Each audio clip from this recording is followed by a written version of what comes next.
Welcome to Two Feathers Restorations and Design.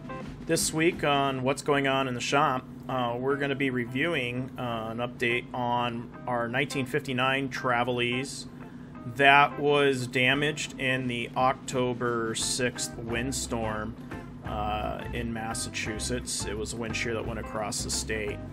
So we're doing a series of videos, a little bit of rehashing maybe in some cases, but what we're doing here is focusing on the front of the trailer where most of the damage had taken place. So Jill and Ray have started to remove the windows and the exterior items to get to this damage that you see here.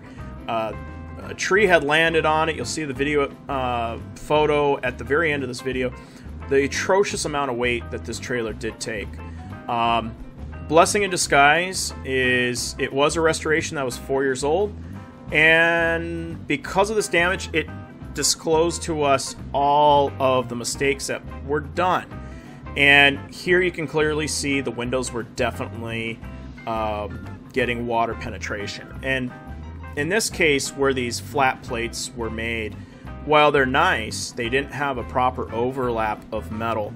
And the individuals that installed it only used a bead of silicone to seal them with. And silicone will never ever recommend you as using as a first and only barrier for sealing something. It is only a secondary barrier because silicone will not adhere to painted items such as this for more than, let's say, a 5-year time span. In this case, it couldn't even go beyond 4 years in this case. We would have liked to see at least another inch of overlap of metal at least. Then you could have put, let's say if they chose to use silicone, they could silicone the whole space or used a very thin layer of butyl tape. There's other products out there that are superior. You can use silicone as a visual sealant and go clear. But again, expect to replace that after 4 to 5 years. And here's the prime reason. So we're taking a look.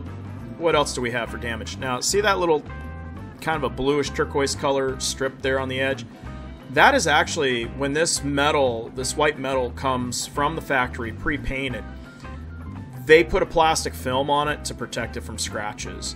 And whoever installed the siding, and recommendation to you, if you're going to put your own siding, peel back that plastic prior to installing other items over the top.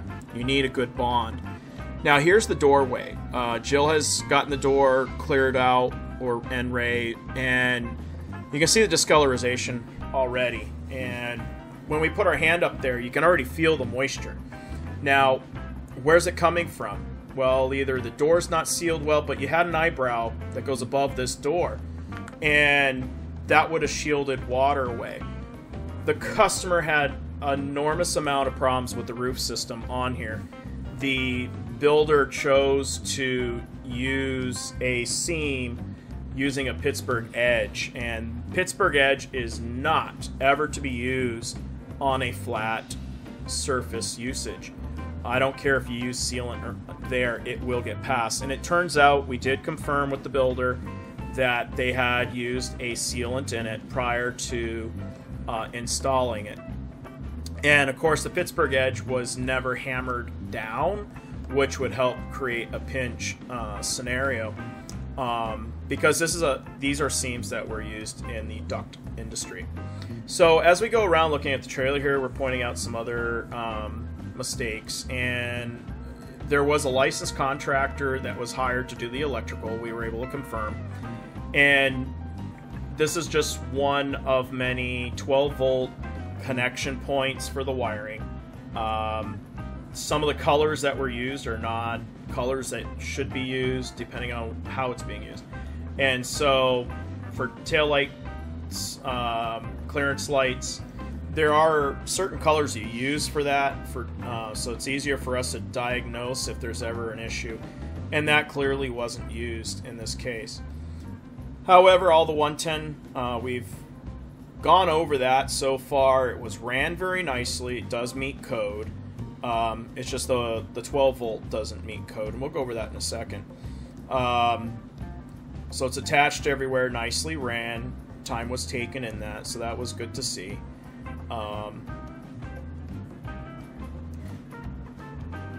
Now towards the back here, I'll point out some issues we came across.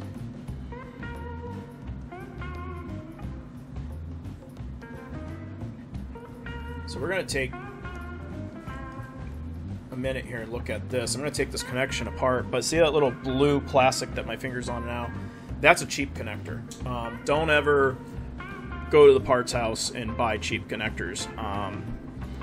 That is something that's going to allow air to still get into the wire and oxidize the wire, and ultimately can lead to the wire failing way down the road. It's not going to happen in a year or two, most likely, but it will over time. A couple cents more, you can have a really nice connector that you can shrink it by putting heat to it. In fact, some of them will allow you to heat them up, and as it does, it actually drops a bead of solder and solders the joint. So what this electrician did was he twisted the wires on to the primary wire, and this does not meet code. This is illegal. And you can pull this apart. Now, granted, he had a bit of tape on it, but it's still illegal. The adhesive can eventually fail and whatnot. So, use a proper connector, or like we do, we recommend you solder the connection and shrink tube it. That way you know you have a solid connection. It will never come apart. Or use that high-end connector. If you use the really good quality ones, you'll have the same scenario. High quality, it solders the joint and it won't come apart, and it does a shrink wrap as well. We just do it the old-fashioned way. We cut our own tube. So as we walk around, every connection's this way. All the 12 volts that way. I think I saw green as one of the colors, so it's green, white, and black was all he really ran for 12 volt lighting color. Not good. It doesn't meet, you know, the simple code. And you have a 7-pin harness going to this coach. I think I see a red right there. So the other thing that doesn't meet code is that box that you see there is the power supply. We're going to have to put some blocks of wood underneath that and get that off the floor.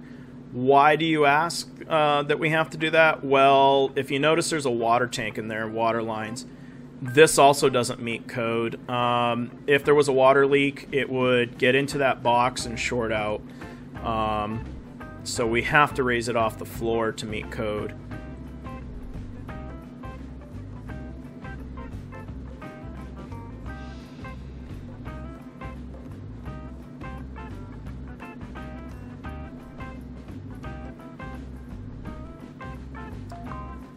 Now, all of the structural work that needed to be done to the wood frame has been done up to this point on the sidewalls. So this beam here has been repaired correctly.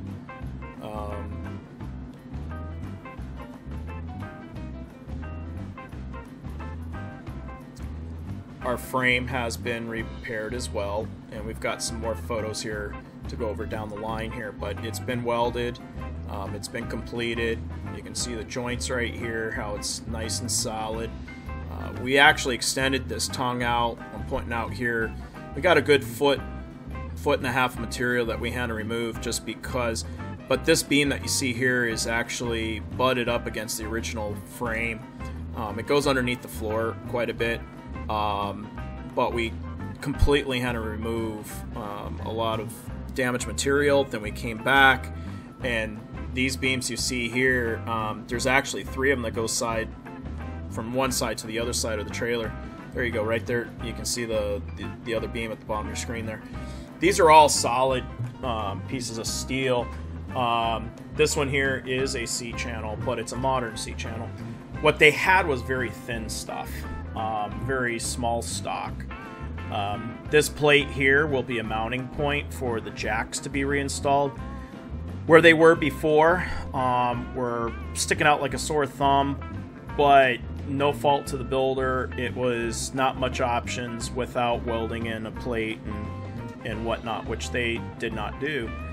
Now, this wood beam was not supported before, nor could it have been from the factory, so it is now.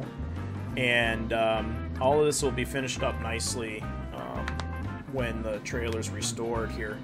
But we wanted to correct the deficiencies in the frame from the factory. This is what's called a unibody system, where the frame is a smaller size frame, but it makes it up in the wall system and roof system. So your floor has to be properly installed, and that's very important. And how it was installed previously, they ran strips of wood from side to side and then put the plywood on top, which was about a ½ inch thick. They should have ran the wood strips on the top of the beams, the whole length of that beam, and they only did it on the outside beams. And so it gave a lot of play in the floor system. Now you can see that stuff that's droopy, that's actually just a tar product. That's not a structural product. When we're done with it, it's going to have a nice strong system in place. So any of the light colored wood you see on this trailer has been either replaced by us or the group of folks that did the restoration prior 4 years ago. Now you can see some cross braces that are temporary. This is because the trailer is now as square as we can possibly get it. It's got jacks underneath it in several locations. So as we rebuild the trailer and as we redid the frame, we had to make sure the trailer matches what it needs to be. And the frame has kind of got a kind of a hump in the center, but that's how the chassis is built purposefully. But we had to make sure it all meets today's codes as well as back then, the way they had it laid out and how it was intended to be.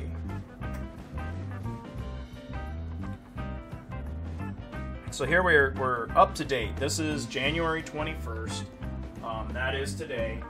And at this point, Ray's thrown down a couple timbers here, piece of plywood and whatnot. So as you can see, you can walk through there. We're getting ready to put our lumber order in for our panels and everything here on Friday. And we're going to continue to address what issues we have left. Well, the big issue, the elephant in the room at this point, is the cabinet issues, the existing cabinets. So the restorer had stated to us that they had to build a new cabinet for the refrigerator, for example. Or now you can see that the piece of wood's removed off the cabinet on your right there where the kitchen area goes. Well, when they were rebuilt, they made them where they didn't match the ceiling. So some parts of it, they were too high, and in other areas they're too low. Some trailers either have a flat interior ceiling or a curved interior ceiling. It depends. And so when you go to build a wall or cabinet, you've got to be aware of these things. And unfortunately in this case, it didn't happen. Somebody skipped some steps there or weren't aware of those. Why they didn't address it once they were assembling the trailer, we can only guess at this point. There was some mistakes in how the ceiling was indeed put together with screws. A lot of those timbers will be replaced just to make sure we have a strong system, but because of budget constraints for the insurance repairs, we only can work with what we have, make some addresses where possible. So here you can see Ray, he's got a jigsaw there, and he's cut the face portion of this cabinet back.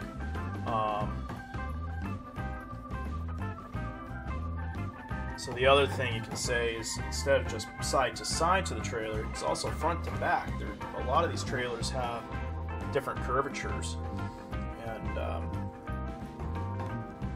Ray here is a cabinet maker. One of the best employees you can have is a cabinet maker who has many years skills that Ray has building cabinets. You got to account for these things. So now the frame has been cleaned in this particular shot.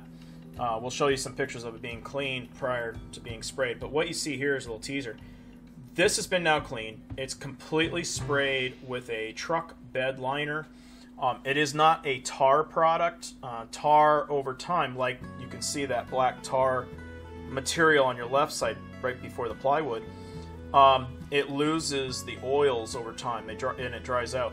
So this is an actual truck bed liner, and it's a professional grade. So we spray that up really well, and this will protect that frame for years to come. The tongue out front will be painted in a commercial grade PPG. If the weather holds out here, we're getting snow today, but we should be primering this here hopefully next week, as it in the 40s, and we're going to try to boost the heat in the shop. We usually work with the heat off, so it's usually cold out there, but we'll fire it up for warming up the trailer and warming up the metal. And we built a cover so we can put some electric heat in there and let it cure for the day. Then we'll paint it come springtime, as the outside of the trailer will be also painted. Because it's COVID, there's a national shortage on metal, and so we're most likely ending up with metal for this trailer that has no color on it at all. Usually we get it already white. Now when you're working with tools like this, I can't stress enough safety. Safety glasses are very important. So these are like the beginning stages. This day we're welding up that frame, setting it up, making sure everything's in line. We prepped up to this, cutting out some of the old stuff. So kind of gives you an overview shot. So we kind of went a little bit backwards a little bit, but in the photos and videos, but you know where we are today. So the trailer is going to have a wonderful life ahead of it. All the issues that it has had will get fixed. There's going to be a small amount of issues, and that's really just going to be down to the wall finishes where they had shellac. They didn't do such a great job. It looked like they lacked a few coats, so it's only got 1 or 2 coats, it looks like, and they weren't all that great. So we're going to be refinishing a lot of it that we can, but again, with budget restraints, we're just going to address the front end of the trailer and blend it in with the pre-existing, and it's not going to be too noticeable, but this is what it looked like with that big heavy tree that had landed on the front of the trailer here. So our 59 Traveleze will survive. It's coming along. You know, it's going to be quite a project by the time we get done, but well worth it. And stay tuned, check back with us, make sure you like and subscribe to our channel here, and share with your friends. Let us know what you think as well, and if you have any questions, you can reach out to us via email. All of our contact information will be here shortly at the end of the video. Thanks for joining us today, and we'll see you on the next episode.